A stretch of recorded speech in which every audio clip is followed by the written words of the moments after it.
श्री अखिलेश यादव।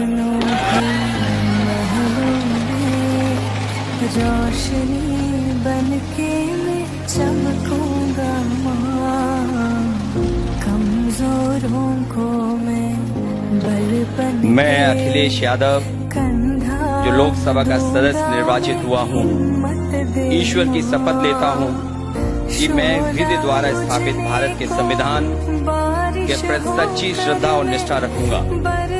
मैं भारत की प्रभुता और अखंडता को अक्षुण्ण रखूंगा तथा जिस पद को मैं ग्रहण करने वाला हूँ उसके कर्तव्यों का श्रद्धापूर्वक निर्वहन करूंगा।